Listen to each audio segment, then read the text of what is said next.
Okay, the last category of intellectual property rights we'll be looking at is copyright. And that's probably the one that most of you would be most interested in. As I've alluded to during the presentations earlier, this form of protection, if you comply with the inherent requirements, then you don't need to register this form of protection. It's unlike patents or trademarks in that if you comply with the requirements, then the protection arises automatically. There are some systems of copyright registrations throughout the world, but the general and most fundamental principle of copyright law is that it does not need to be registered in order for the copyright to vest. Now, for your purposes, it's important to know the inherent requirements, and there are basically only two. That's the most basic requirements in order for copyright to vest. The first one is originality. It means writing something, producing something that is a form of copyright work that has not existed before. It needs to be original. You see the difference of terminology between patents where it's novelty. In copyright we talk about originality. That's the first requirement for copyright to vest, is your work must be original. Does anyone know what the second one is? Take a wild guess. Novelty? No, novelty is the equivalent for a patent. Yes, okay. We use the term originality in copyright. There's a second one. It all has to do with dreams and ideas. That's good. Is an idea enough, or is a dream enough? The second one is physical embodiment. It needs to be put onto paper. Material form. It needs to be in a material form. Does that make sense to you guys? So something like this in material form? Yes.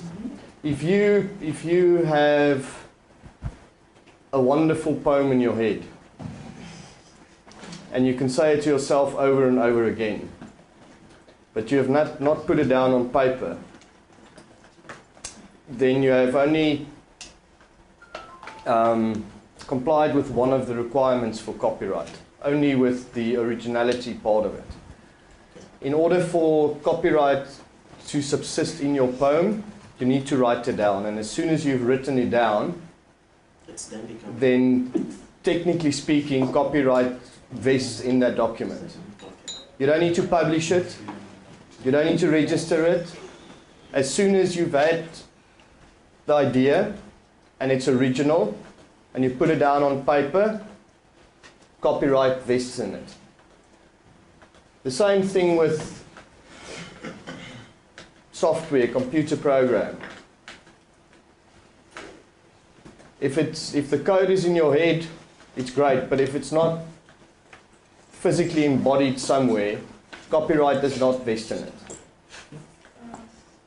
The moment I write my dream down.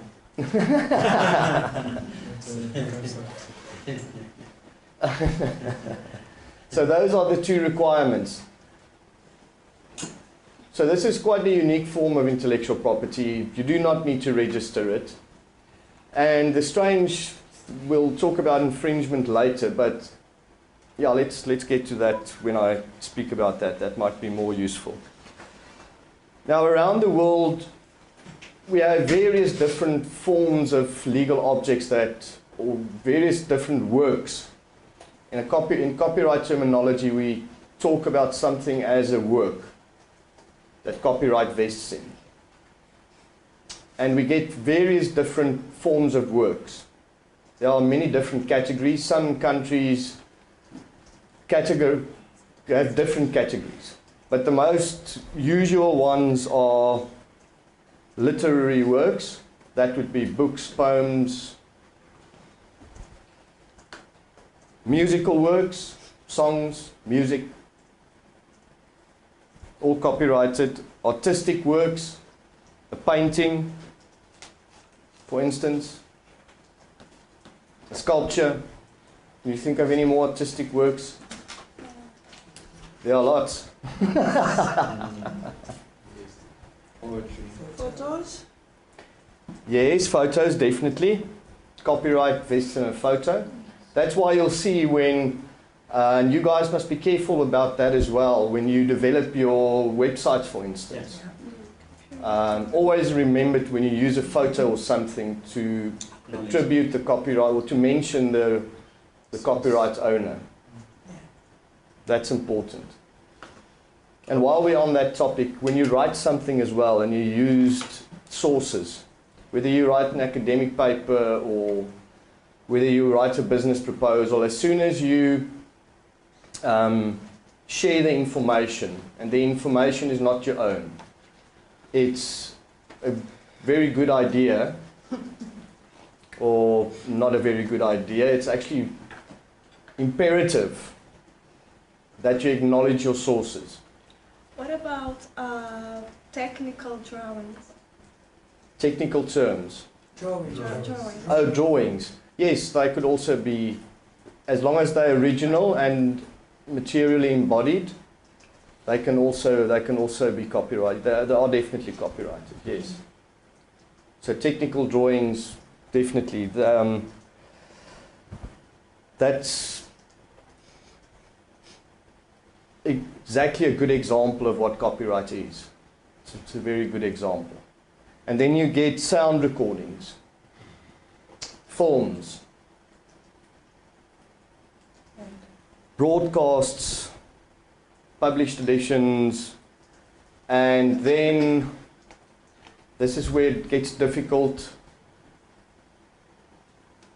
computer programs. Because some jurisdictions only protect computer programs, and there are the definitions of what is regarded as a computer program also differs from jurisdiction to jurisdiction. In South Africa, for instance, it is not possible to patent software or a computer program. It is protected in terms of copyright. The Copyright Act was amended in order to make provision for computer programs. And it differs from jurisdiction to jurisdiction. Just on the acknowledging your sources part, just something interesting that we don't often think of, but that I'll just take a minute to mention. You never know. If you write an academic paper, you need to acknowledge your sources. If you don't, to the extent necessary, you are committing plagiarism. Yes, you're all aware of that. But something that we don't often think of, and it might be something that's easily overlooked, that could in some sense apply to you guys if you maybe do consulting work or even with your own project. There's something called self-plagiarism as well. And it's a sort of an abstract concept to consider, but it may be worth mentioning. Because remember, even if you're the originator of the work, the original work, you're the author. I'll explain the difference between author and owner just now. But even if you're the originator of the work, the copyright is not necessarily vesting you. For instance, if you look at the articles that I've written, that I've distributed, technically speaking, even though I wrote them, the copyright is not vesting me. It vests in the journal that publishes it. So if I would take another publication, or write another publication, let's say on the same topic, and I use substantial parts of those articles in the next publication, I'll be self-plagiarizing. So you need to look out for that as well. That's just an example, but it could be relevant to you. Because something that you think is your own might, through processes that follow, not necessarily be your own anymore. So just be conscious of that. So, can we Yes. So when you pay to submit your article in some international conference, so you pay for that, but how is the copyright? Is both, or is just yours? Well, that'll depend on the situation. Whoever presents, if I know some conferences you present at, they require you to submit either your presentation or an article on your presentation that will then be bound in a journal type publication that they hand out or they publish later with all the contributions of the participants. If that's the case, then it's quite possible that the copyright would vest in that publication, even though it's your own. But if you just go speak at a conference and you have like a PowerPoint presentation, then it's your work. If you didn't sign anything, if you did not participate with any prior arranged requirements, then the copyright vests in you. So you wouldn't need to worry about it. But if someone else obviously uses your presentation, then they're infringing. So, I mean, publication is one of the things we do quite a lot. We do a yearly 2 publications. Yes. So if I use from our last year, something from there into our this year report, is that bad? But it's not for someone, it's for the organization itself. Is that something okay? Because we do it quite often. Because but But if you it could means make that you publish it reference yourself. to a previous document. Yes, you just need to make reference to the previous document.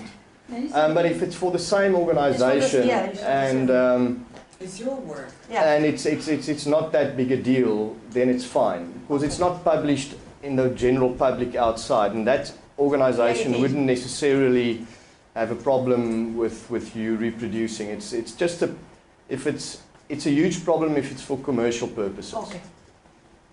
Then it becomes a big problem. But if it's in an organization and there's a general understanding, then it's fine. It's just if it's put out there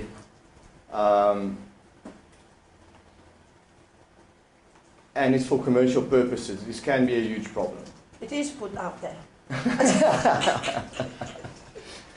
No, but what I mean is if the organization you're doing it for does not have a problem or does not regard it as an essential part, they're not making commercial use of it, then it's fine, because it's still your work. So the self-plagiarism thing is just something to really consider depending on the context in which you use your own work. But it's something to be aware of, so I just wanted to mention that. And what about if you get an article from, this is something you had quite often, you take from another source, but you put the source only where you took it as, like a reference. Yes. But then underneath the article there was the name of the person, if I pick off. Are you obliged to put that, or just the source is enough? No, usually you get various different forms of referencing throughout the world, and most journals it's the most irritating thing because different journals use different forms of referencing. They call it modes of citation. And most of them, the key factor is the name of the author. So even if it's a shortened form, the author's name is usually part of that reference, whether it's a shortened form or a scientific form. What you can do is to put the name of the paper, but then in an end note you have a bibliography, and then you state the name of the author. Because just mentioning the name of the work does not indicate who the author is. Because we were almost taken to court for that, for copyright. Yes, I can imagine. What did you do? Well, we do daily news update on women's rights news on the continent. Yes. So we take from different sources, the UN and all that. But one of our interns took from another journal, another news, but she didn't put, because usually we insist more on where you took the news from. But then in the article, at the underneath, there was a tiny bit writing, the author, who she is. But the intern didn't put that.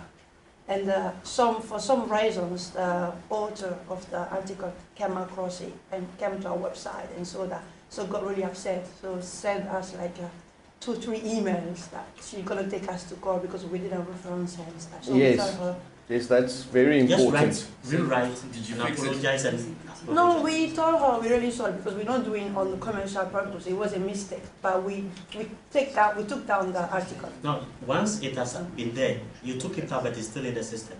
If for any reason she still want to pursue, she can, whether for commercial or not commercial. Just do another article, apologize and acknowledge her in the earlier article. No, we took it out.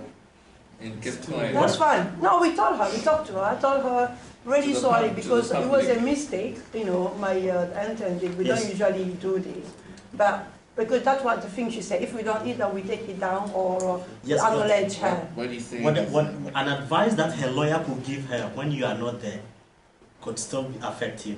So the only thing is write an early article with and acknowledge her and send her the link and apologize. No, you don't have a time for that. She was really rude. But that's a very good example.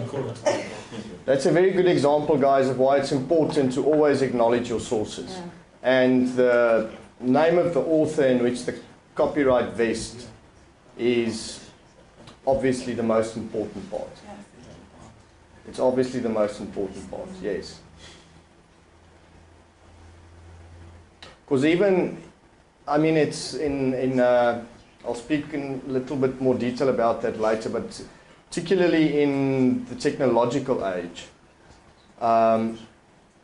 there are quirky things in a copyright sense that constitute copyright infringement, or that could constitute copyright infringement without you actually realizing it. Like linking, for instance. It's been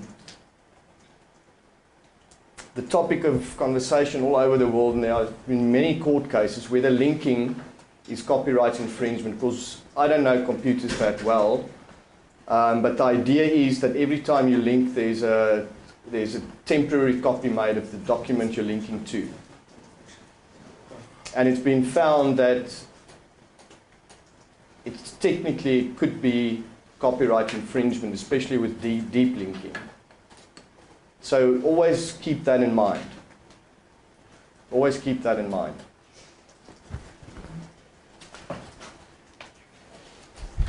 Okay, so those are all the different categories of works, the requirements we've discussed. What copyright basically means, if you look at the definition, I'll read you the shortened definition now to get the exact wording. But it basically gives you the right to do with that work certain things to the exclusion of others, except with your direct permission. That's what the term copyright means.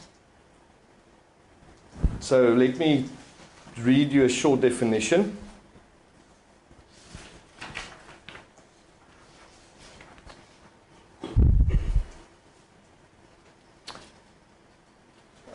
Sorry, lost my place here now. Copyright's the right which vests in the copyright holder in relation to an original work, and which enables him to prevent the unsolicited copying of this work. The copyright includes various acts which the copyright holder has the exclusive right to do, or to authorize to do. And some of those acts they're talking about is reproduction, for instance, or alteration, changing it, stuff like that. an interesting question I'd like you to think about. Let's say you take a work, copyrighted work, and you create a new work, but in creating the new work, you infringe the copyright of the original work. What would you guys say? Does copyright vest in your new work? No. Or does the mere act of infringement hinder you from obtaining copyright in the new work? What do you think? The latter. The latter. The mere act of infringement does not vest copyright in the new work. Yes, Yeah, because I you was- already. I was about to ask you actually if it is allowed to paraphrase. Maybe something quite relates to that, but not exactly that. If it's allowed to paraphrase, to take a statement, jumble it up maybe, use the word thesaurus to right-click, select a similar word,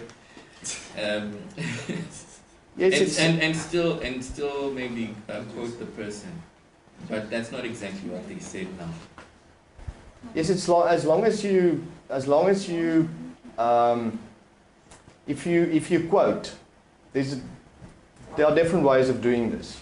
If you quote, you need to indicate that you quote, and then reference. Okay.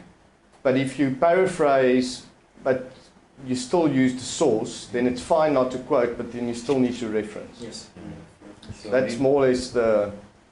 So maybe to answer your question, I don't think it's proper to. No, it's definitely not proper. It's quite immoral to do, but but the question in law still remains: do copyright vest in a new work that, in some respect, infringe a previous work? In this new work, have you given credit to the previous work? No, let's say it's just pure copyright infringement. Some other way you infringe the original copyright. But you created a new work in the meantime nonetheless. So your work is derived from Yes, Copyright. the previous one, yes. So, No, cannot.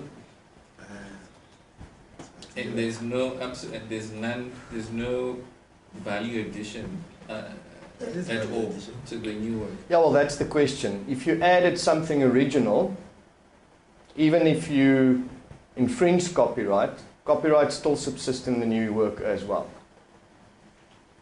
That's what I was trying to get to. That's my question.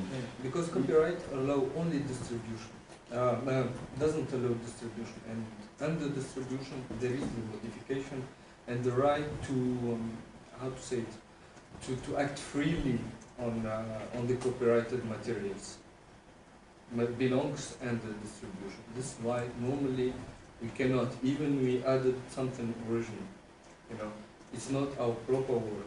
Maybe we have even 120% new innovation to the previous one, is still not our work. Yes, that's the idea I want you guys to get, is that even though you infringe, as Margie said, even though you don't have the right to do certain actions with the original work or the previous work that you're using, if you add, you still infringe, but it does not change the fact that you can still obtain copyright for the work you produce. Is that the So answer? when you That's the answer. when you obtain when you obtain the copyright, you are the copyright you get excludes the part you infringed, as in. So I think original you owners- need to repeat that. the original Yeah. I think owner you of the need That would be You need good. to- Please, could you repeat You need to that? repeat the case and then the answer, and then we Yeah. can comment maybe. Well, maybe not even good. And Please or not, hear it. yeah. It's a Okay, bit does the mere fact that you infringe copyright in the process of creating a new work, in other words, you used copyrighted material, and the way you used it in amounts to infringement.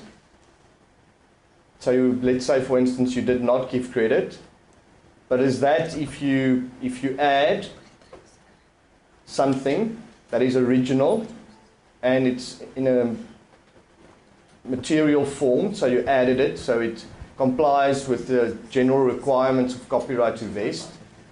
Does copyright vest in the new work even though you infringed the old work? To make it easier for everybody, Yes. it depends on the end user license agreement, what allows you to do, because you are the end user for the previous copyrighted material.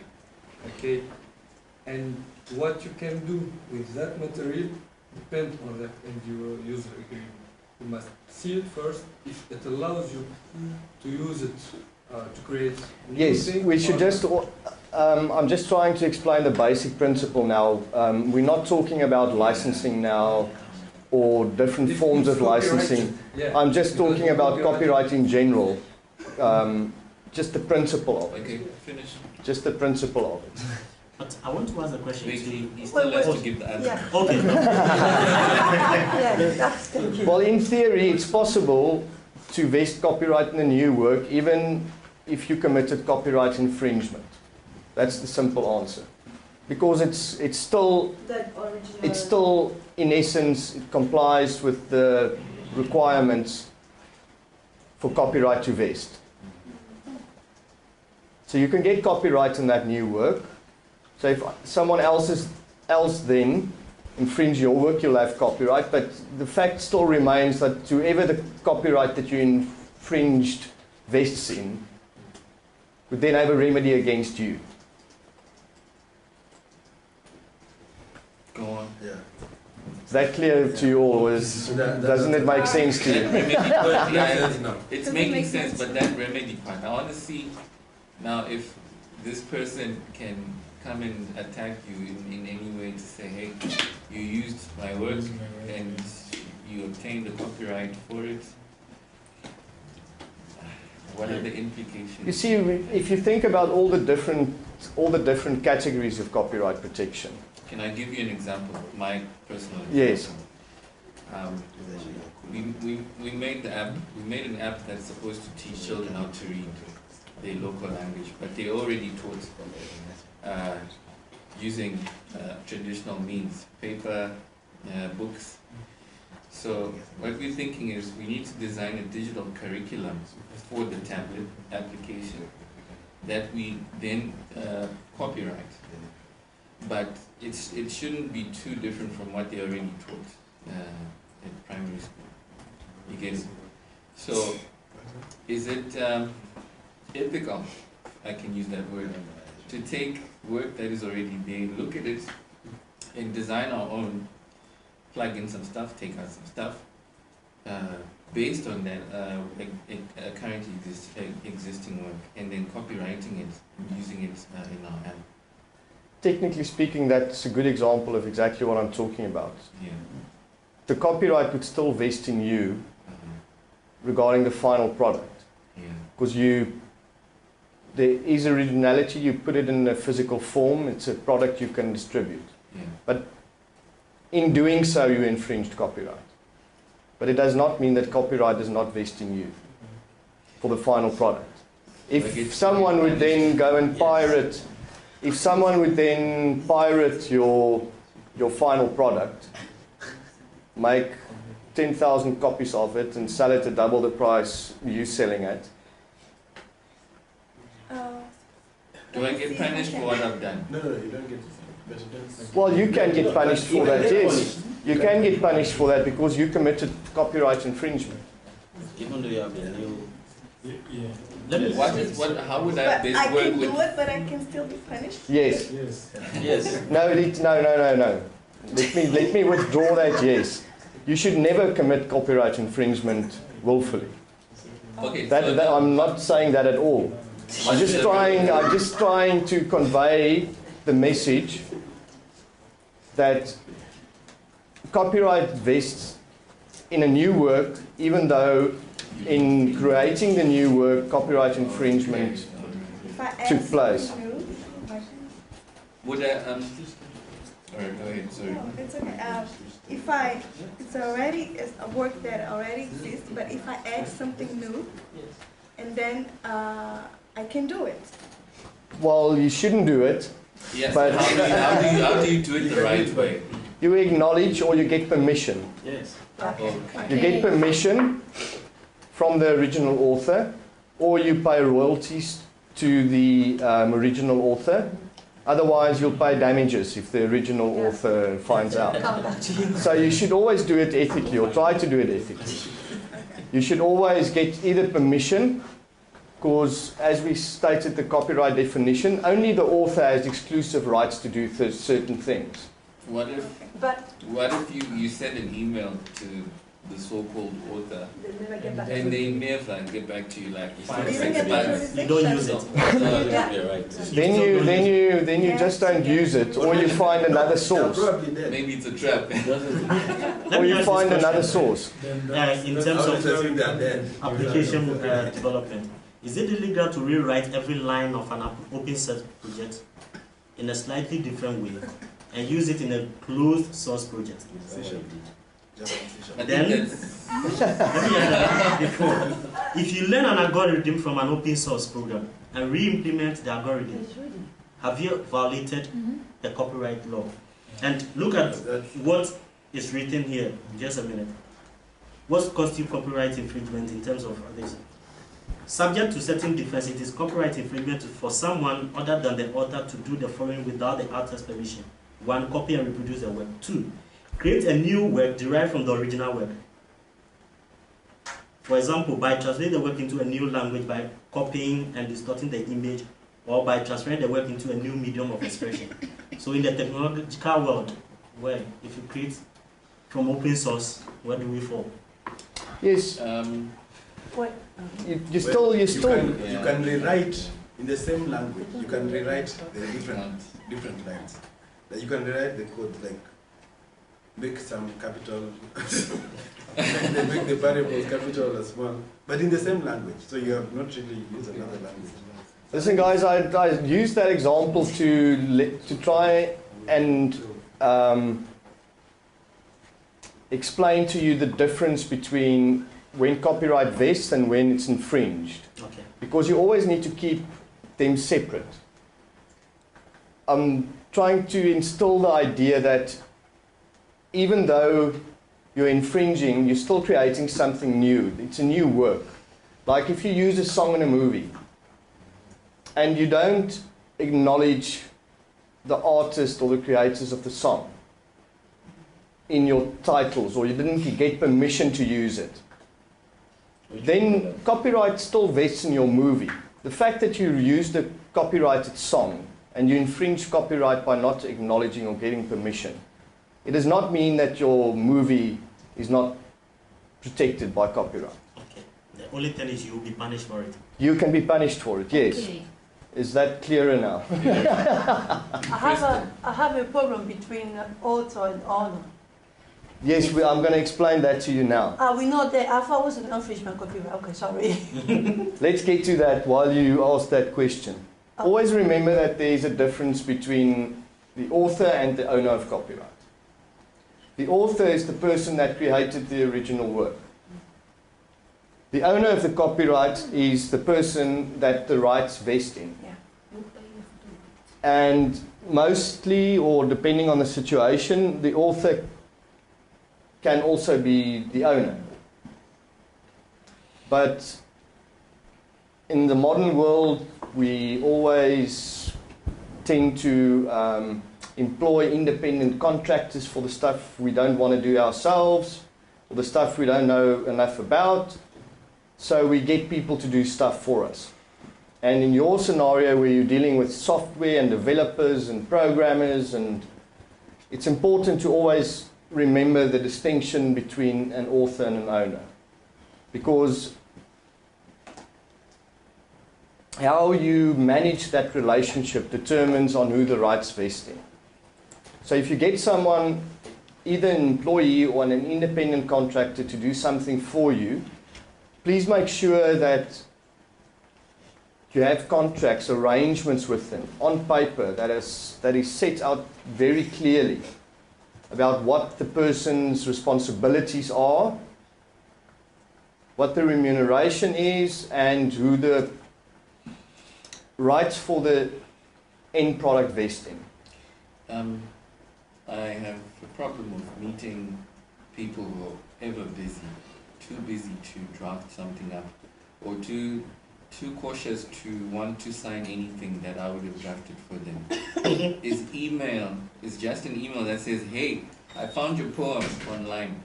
Can I pick out a few words from it to use, or a few phrases to use for, and then they reply, they say, okay, fine, it's okay. Can I use that as evidence to say that this person... Yes. Did you get what I said? Yes. I think so.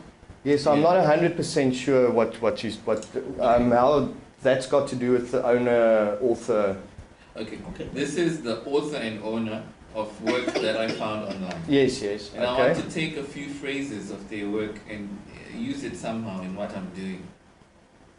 Okay? Yes. So I reach out to them by email and I tell them, and I ask them, maybe they're too busy to read the contract that protects me and him, or they're too, cautious or too skeptic about signing something that they don't really understand. Is it enough for me to email them and say, may I please use your work in this project that I'm doing? And then they respond as well via email and say, it's okay, you can use that work. Is it enough? Yes, if I understand your question correctly, it's a form of permission. Permission, yeah. Yes, and if permission is granted, then it's fine. Coming back to the author and owner, for me it's about, earlier when I talked about the example about article. If, for instance, Al Jazeera pays you to write an article, and someone else want to republish that, but you just put source Al Jazeera without putting the author, is that a problem? Because it's... That's a parent company. Huh? I'm not done yet. Because although it's the author, but it's Al Jazeera commissioned that article to be written. So, because you said you should always reference the author inside. You see, you should do it for safety sense, because you don't know what the arrangement between the author and Al Jazeera is. Okay. It might be a commissioned work, then the owner would be Al Jazeera, but a lot of freestyle journalists keep the copyright. So then they're the authors and the owners. So if you want to use something, if you don't have intimate knowledge of the relationship between the author and the owner, then you don't know who the copyright vests in. So if you as a third party want to use it, then you acknowledge both. Okay. Because you're not sure who the owner is. Because the author can also be the owner. It's not to say that if it's a big organization that they're necessarily the owner. Because it's personal relationships, personal negotiations between those two parties that you are not privy to. So it's always better to reference It's always both. better to reference anyone that you possibly can, be as safe as possible. UNESCO have a habit of publishing white papers, and most of them I've searched, I've read word for word, looked for it, the tiny font and whatever. I've never found on some of them actual names of people, but it's just a UNESCO report. Can I just say UNESCO in my work? Yes, the idea would be is to again provide as much information as you can. UNESCO would then, yes, be the author, because they employed the people that physically wrote the report. And if it's not a commissioned report and the authors didn't expect to be acknowledged, then whoever wrote that report were told beforehand, we're paying you to do this, so you're doing this in our name, we're the owners of this. Then you can just write UNESCO with the... I always I use MS Word. that citation engine that's there in MS Word. So it works fine for me. I just say if it's a website or a PDF I found on the website, I just fill in all that info, date accessed, date written. Yes, a lot of organizations, for example, the applicant guidebook we looked at for the new GTLDs yesterday. That's a document, the authors aren't mentioned, but it's an official ICANN document. And copyright vests in that document. So you can then, when you reference, you can just state ICANN applicant guidebook. Even though numerous people wrote it that aren't personally acknowledged.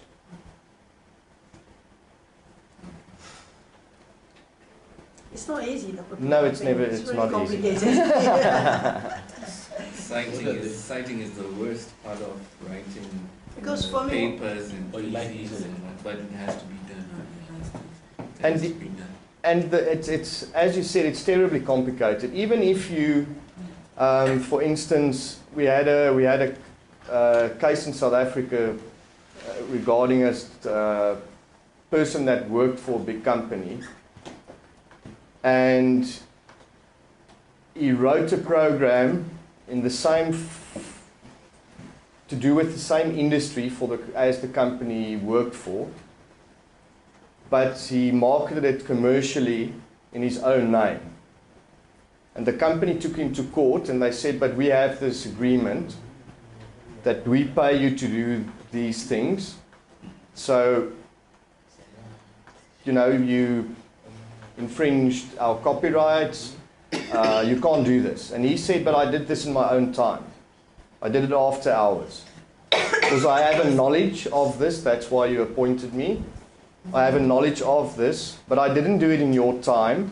I didn't do it under your supervision. So again, we have sort of an ethical question. If that company sent you to training, learned you your skills, provides you with your computers, basically taught you, made you aware of the industry, the ins and outs, and 5 years later, because of your working relationship, because of what you've learned there, the resources they've provided you, at night you write a separate program. What's your feeling about that? Even though you have a contract. conflict of That's interest, what- no? What if you are hired based on your expertise? And then that's your expertise, so the company has, they still pay you a salary, Yes. but then you do that outside your.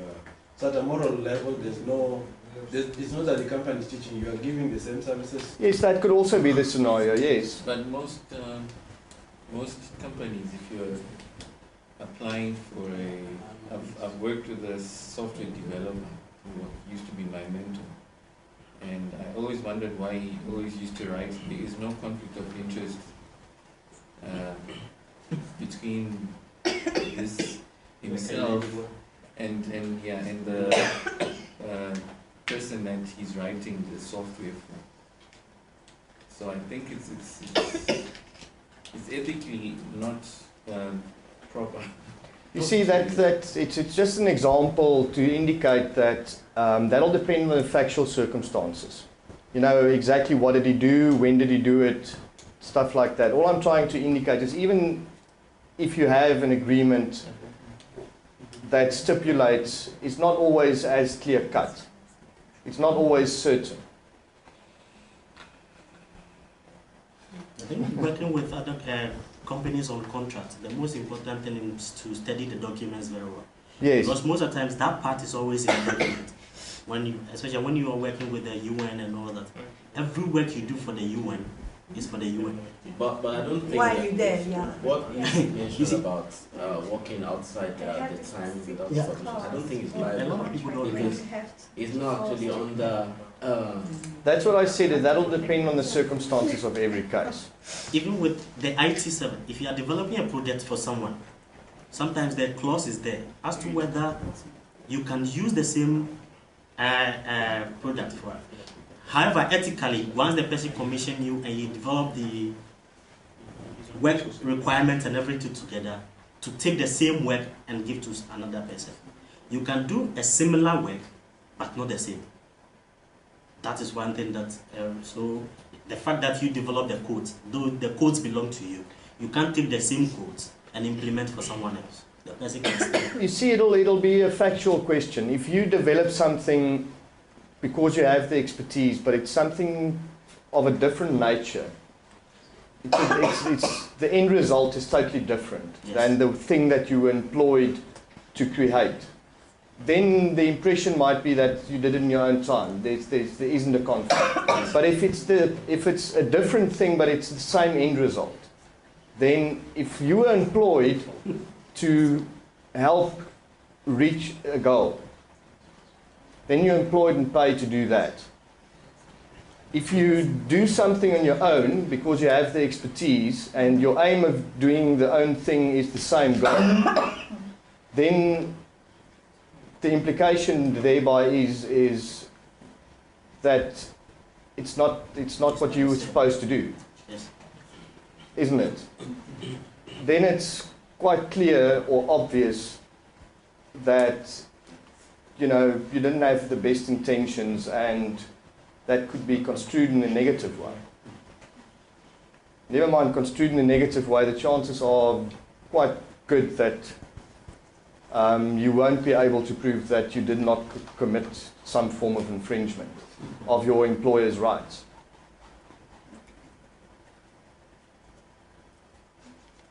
Don't you guys agree with me?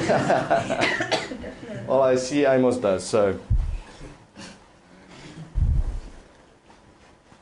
Okay, guys, I think it's time we watched a little video. Video is good. Yes, before we've all fall asleep. And after we've watched the video, I think it's sort of time for coffee again. And then after that we can... 3:30. Coffee break. We still have Oh my goodness, okay. I had my timing all wrong. Oh yes, we need some wine here now. It's getting late in the afternoon. Sorry, before we just watch the movie, sometimes you go on some website that reproduce people work.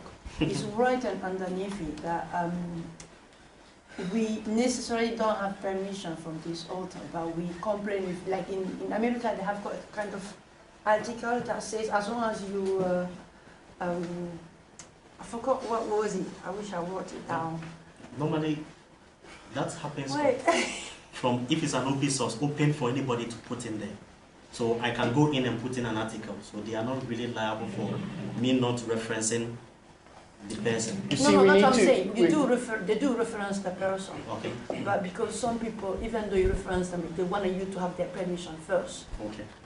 But this website, they have it underneath it. Like, we necessarily don't have permission from those people, but we do reference them on the website.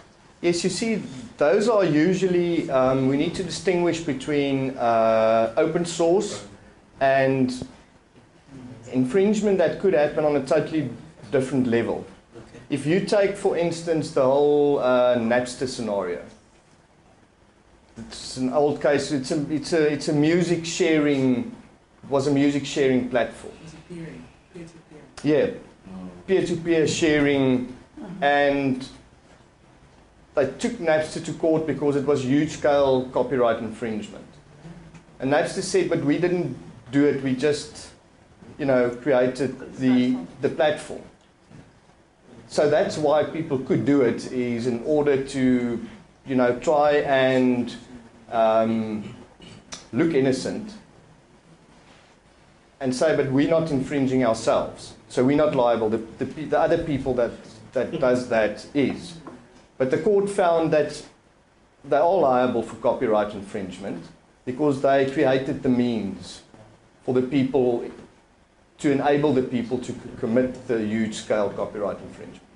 So that might be the website's way of trying to say, we're not guilty, we're not guilty, we're not guilty. But then do we... So that depends on the circumstances. Because I thought if you're using for commercial reason, Yes. then that's one problem. But if it is something you're giving away, it's not open source, but you're giving away. That's You see, copyright infringement does not need to be for commercial purposes in order to constitute infringement. okay. It's just sort of, in the case of the Napster thing, it's huge scale, so it is huge commercial interest involved. So it's just a further indication of infringement. But infringement is not dependent on commercial use. Because especially in the internet era, even if you're not directly selling, or as you guys would probably know better than I do, there are various different streams of income from a website. Yes. Even if you don't physically sell a product or charge fees to advertise, there are so many different ways of making money on the internet, having a website, that even though it doesn't appear to be commercial, it could be a bigger strategy that in some way, I mean, Maji and I had a conversation earlier in our first tea break. It seems as if everything you do on Google is for free. But why is Google one of the richest companies in the world? It's part of the bigger strategy. So it's not a question of infringement and commercial use. You can infringe without there being an obvious commercial advantage.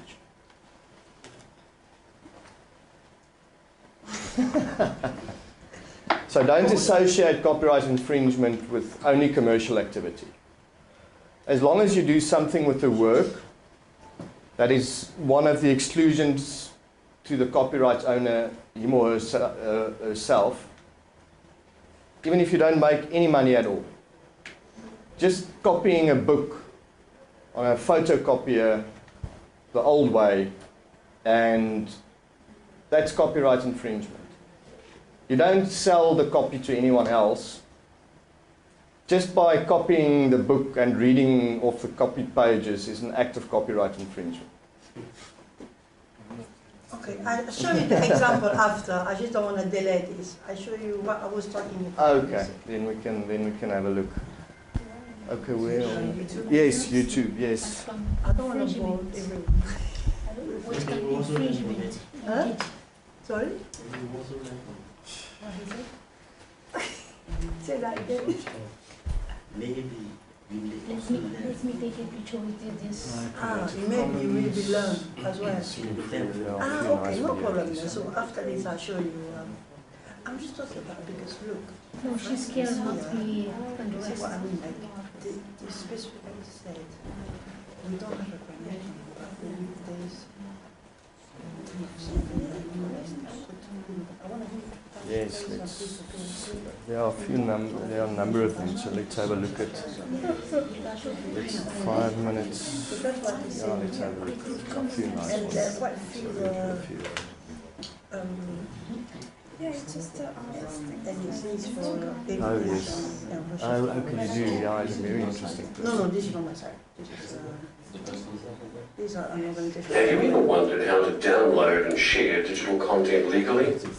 How do you let people know that you want them to reuse your own work? Creative Commons licenses can help you do both. We'll show you how. Our world's exploded with digital opportunities. Now we can communicate, share, and work together using the exceptional distribution network that is the internet. Information and content can fly between us in exciting new ways. But it's important to know that when something is created, say a photo, a document, or a music track, it's automatically protected by copyright. Copyright enables people to say who can share and reuse their creations. You must always obtain someone's permission before sharing or reusing their work, even when it's posted online. But what if a creator wants everyone to use their work, without the hassle of granting permission over and over? This is where Creative Commons can help. Creative Commons provides licensing tools that are free to use. You can apply a license to your work, which refines your copyright and streamlines how you give permission. Zach here downloads a photo called CC Kiwi that he wants to use in his science project. He can do this without asking Kerry, the photographer, first, because she's already given permission with a Creative Commons license. Kiri's license is legally robust, but easy for Zach to understand. Oh, did we lose our connection there? Tunisian. Fix. Which connection are you using? The connection There's is a- gone. It's gone. There's a F or which one? Try using the. This is my first.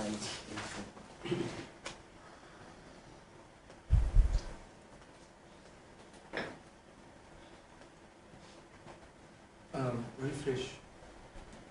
Não, official. Tout en haut, à gauche. Non, non, non. Tout en haut, à gauche. YouTube.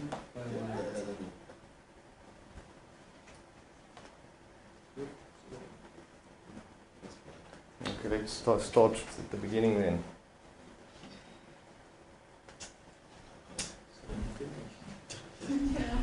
But restart. It's at the end.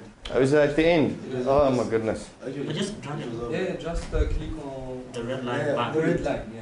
The red line. At the start. That one. Load and share digital content legally? How do you let people know that you want them to reuse your own work? Creative Commons licenses can help you do. Maybe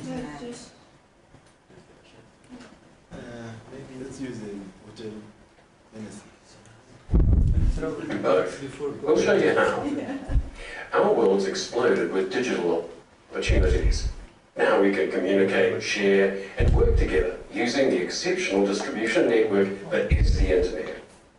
Information and content can fly between us in exciting new ways. But it's important to know that when something is created, say a photo, a document, or a music track, it's automatically protected by copyright. Copyright enables people to say who can share and reuse their creations. You must always obtain someone's permission before sharing or reusing their work, even when it's posted online. But what if a creator wants everyone to use their work, without the hassle of granting permission over and over? This is where Creative Commons can help. Creative Commons provides licensing tools that are free to use. You can apply a license to your work, which refines your copyright and streamlines how you give permission. Zach here downloads a photo called CC Kiwi that he wants to use in his science project. He can do this without asking Kiri, the photographer, first, because she's already given permission with a Creative Commons license. Kiri's license is legally robust, but easy for Zach to understand. She's told the world, including Zach, that they can use CC Kiwi as long as they acknowledge her as the original photographer. There are more rules Kiri could have included. Creative Commons licenses are made up of licensed elements. You can think of them as rules, and each have their own special symbol. This is attribution. It means that Zach must acknowledge Kiri when he publishes his science project containing her photo. This is non-commercial.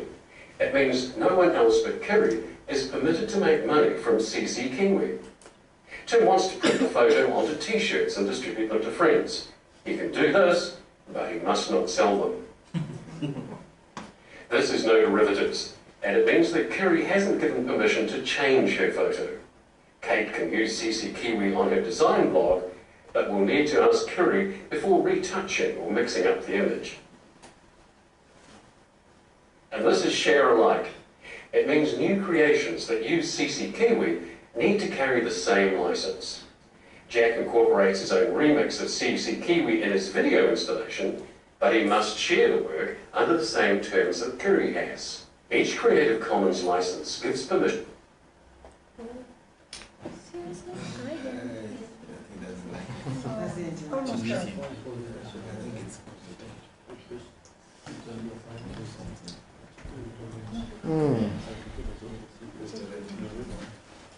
Should we try a new video maybe? No, no. It's not connection. The internet. So we just don't start from the beginning. I'm sure. Just refresh and let's not start from the beginning and the next. I will go back. You do it not way.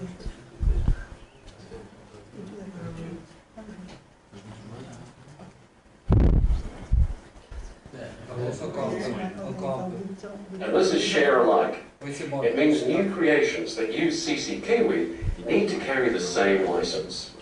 Jack incorporates his own remix of CC Kiwi in his video installation, but he must share the work under the same terms that Kiri has.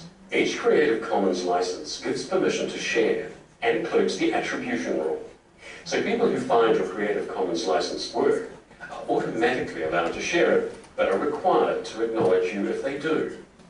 The other three license elements are optional, and you can choose which ones to add, if any. Here are the 6 combinations that make up Creative Commons licenses. The difference between them is how many rules apply when someone wishes to use your work. The attribution license allows reusers the most freedom, and the attribution non-commercial no derivatives license allows the least freedom. The attribution license and the attribution share-alike licenses are sometimes referred to as Free Cultural Works approved licenses.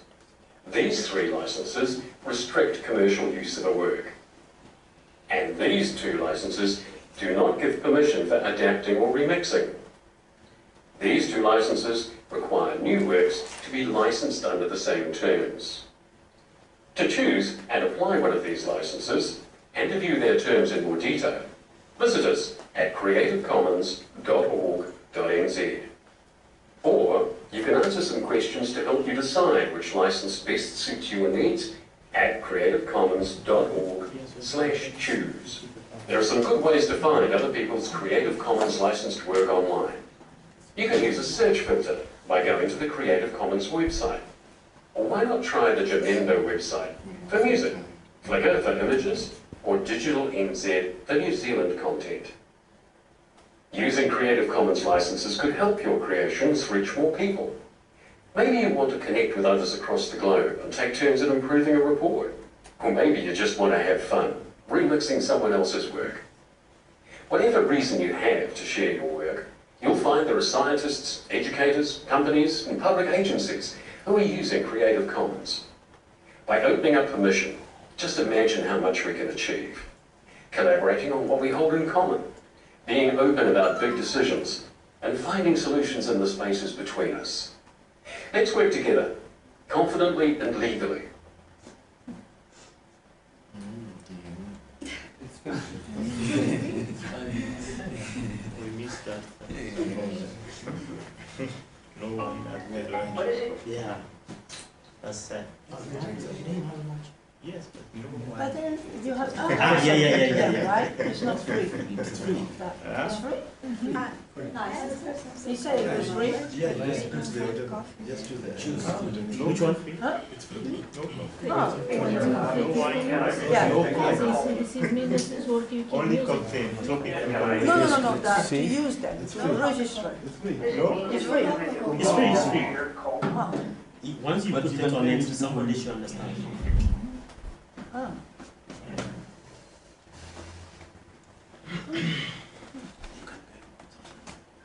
Yeah, on clique encore. Au milieu, c'est bon, Patrick. On clique encore parce que là, il a zoomé. I don't use What does it mean if we don't have a shared culture? What is a shared culture if you can't share? It's only in the last 100 or 150 years or so that we've started tightly restricting how that culture gets used. The internet enabled an infrastructure where anybody can participate without asking permission. We have all these new technologies that allow people to express themselves, take control of their own creative impulses, but the laws get in the way. Creative Commons is designed to save the world from failed sharing. People who actually want to share stuff, who put it up on the web because they want to share it on certain terms. So we wanted to create a simple way for creators to say to the world, here's the freedom that I want to run with my creative work. Here are the things you're allowed to do. Can I reproduce it? Can I copy it? Can I put it in my textbook? Can I use that photograph? Can I make a new version of it? Creative Commons gives tools to creators to make a choice about copyright. Creative Commons license can cover anything that copyright covers. Every license says, you need to give me attribution. I created this, give me credit for the work I did. The basic choices are commercial use or not. Can you make derivative works versions, adaptations, or not? And do you want me to have to share alike? So if I take your stuff, do I have to offer it to the next person under the same terms? There's no requirement for you to do anything with your work other than what you want to do. You own the copyright to it. What we've done is given you the right to exercise your copyright in more ways, more simply. So the idea here is to enable the creative impulses that the technology turns loose and get the law out of the way. The work of Creative Commons is really about laying the infrastructure groundwork for this new type of culture, a new kind of folk culture. Somebody from Delhi, somebody from New York, somebody from Singapore can feel comfortable using a photo that was created and given away by someone in the United States or in China or wherever that the licenses have been extended to, with their identity being preserved. Which means that people can actually create new kinds of things, come together and build things. Mashups that people can do with people's Flickr photos. And CC Mixter has allowed artists to make music together. It's really about creativity and connection. Access and control. From amateurs who simply for the love of what they're doing and they want to share it and they want other people to be able to make use of it, to commercial organizations. In the end, this will have a very successful place in the for-profit economy. Creative Commons is the bridge to this future. Is you got to move away from thinking about content to thinking about communities. Communities that develop around content. And the sharing that the licenses allow enable these communities to come together. A physical commons is like a park where anybody can enter equally. The commons with intellectual works is actually much freer. It really is going to be the pillar for communication between people, cultural exchange. The space for more speech, more free expression. And that's the kind of commons we're trying to create.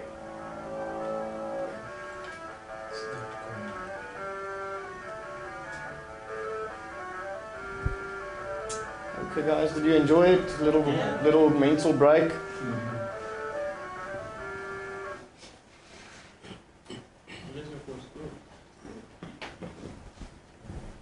Okay, how do I get back on the internet, Patricia? I think it's... This is the Creative Commons website, and it's a wonderful website. It makes things really easy. So if you go onto this website, you'll find everything you need if you want to use Creative Commons. They explain the concept, how it's based on. They explain the licenses in very nice detail. Let's say...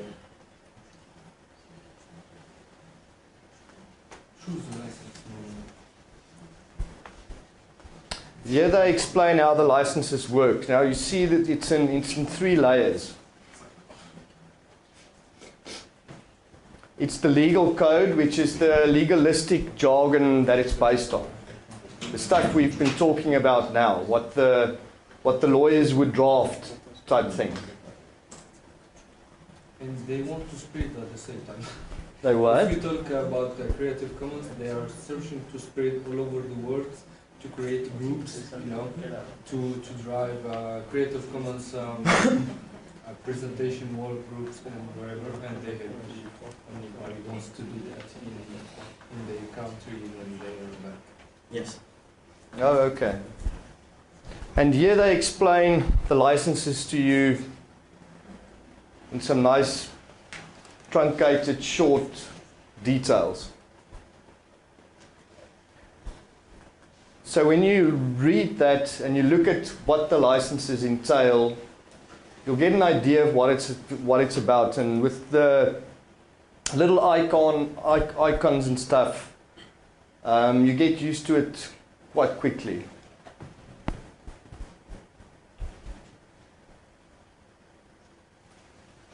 Like for instance, even though it's not obvious looking at these, but you'll get used to the fact that SA and ND, for instance, are each other's opposite.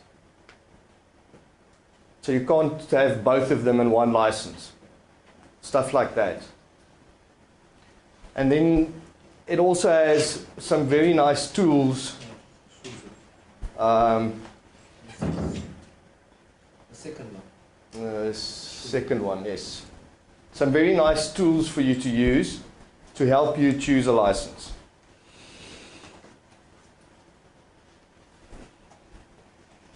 starts off by asking you whether you'd like to share, allow adaptations of your work to be shared. Yes or no? Let's say, what do you guys say? Let's choose a license here. Yes or no? No. Yes or no? Let's You like for sharing? Yeah. let's say We're working, the new website of the NGO is all on Creative Commons. Only by. Everything is shareable. let's say the video we're recording. Standard GM. Let's say the video we've recorded for the past 2 days. Let's say we need to decide on a license for that. That'll make it easier for us to decide. Yeah, share. Because the copyright supposedly vests in Afrinic. I'm not sure. What do you guys think? It depends. I like the way you're thinking. You're thinking critically. That's good, Amos. Like they ask politely. After all. I like the way you're thinking. You guys are already thinking differently, isn't it? I'll grant it. You guys are already thinking differently. But That's good. normally, it's if we take the report, based on the headline of the report, we must share. Exactly. Yes. Exactly. Must share. Yeah. Share, okay. Yes. Allow our adaptations to be shared, yes. Okay. Commercial use, no. No. Commercial use, Yes. No. Commercial use? No. no. Ask. No. On the report. What's the reason? On the report. And take a look at The report we submitted, the final report also. Yeah. You can Stated, they can and you share need it. a memorandum of Exactly. grant conditions. It was clear. Yeah. Oh, in the grant. Okay. And must be share alike, but there is an option for it. There is no share alike there. Okay, then for the different formats, there are also different ways of attributing your work, whether it's a web page or a movie or whatever the case may be. And it helps you Yeah. with, and there you can put your information for the attribution. And sorry, you must check yes, share alike. The second. No, no. Up a little bit. Up. No, down. Yeah. Yeah, up. Here. No, Just, sorry, yeah, I'm not up. sure what you guys want me to do here now. The share. Oh, there, yes, Yeah. okay, sorry, I missed that one. Okay. Where is it? This is approximately the Afrinic license. Okay, so that would be the attribution, non-commercial, share alike. Yes. And then you can also choose your, oh my goodness, no, sorry. Look, to copy the code to integrate to the website, to the source tab of the website. Yes. And then we have, okay, this, so you can use this little tool to choose whatever license fits your needs the best. Okay, let's say, choose something else.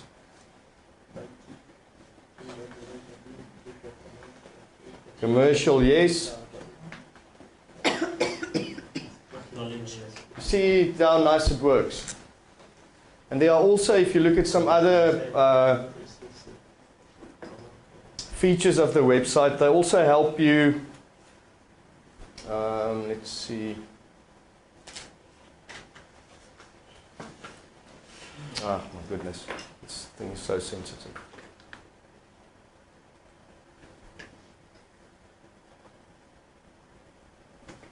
They explain some other aspects of the licenses as well. And then this is also very nice, is how to mark your work. They help you to indicate. Did it take it now? No. Yes.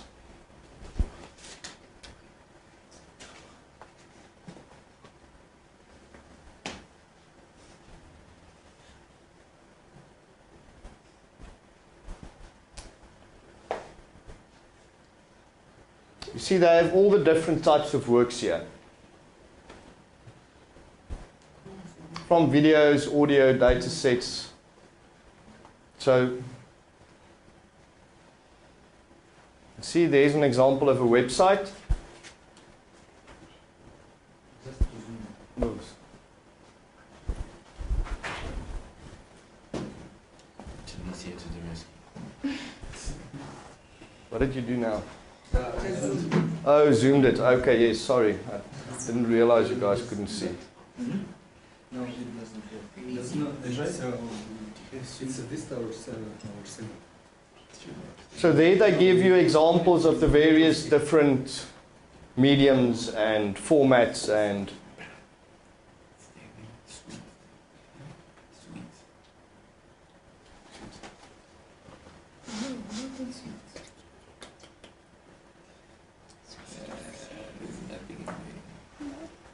It's so heavy. presentations, videos, everything like that. So you welcome to play around on this website and have a real good look and yeah, just get familiar with it.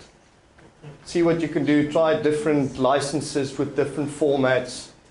You even have a page where you're able to download these little icons if you want to use them in, with different now.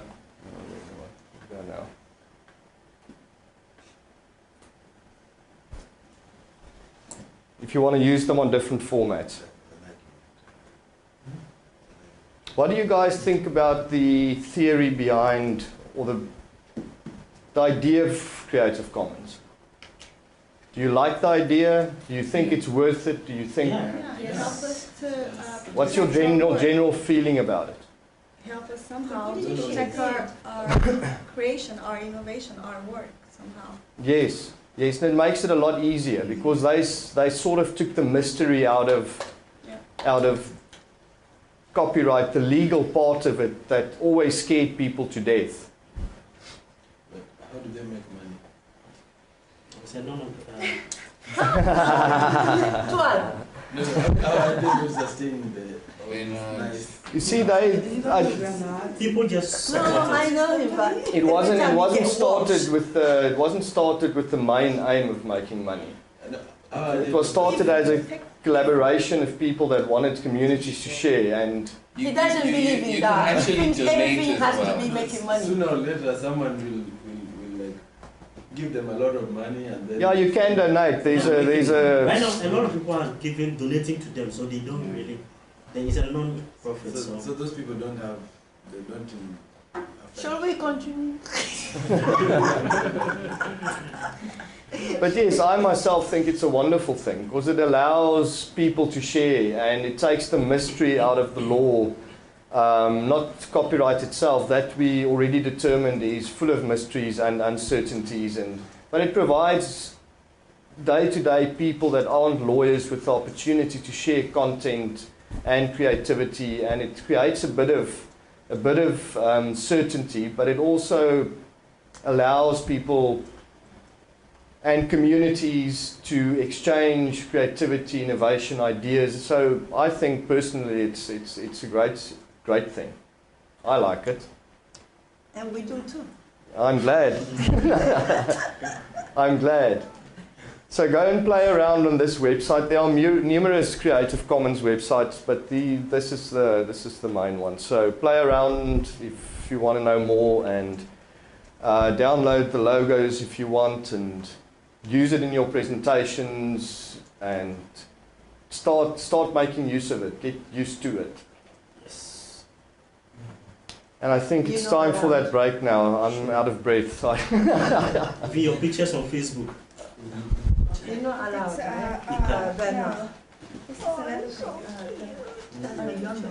Especially your personal pictures. What did you use it? Commercial. Yes. We'll carry on. Like a president, author. Yes, it is. Actor, I can, but in a good faith, not in a good faith. I just want to touch on one or two aspects of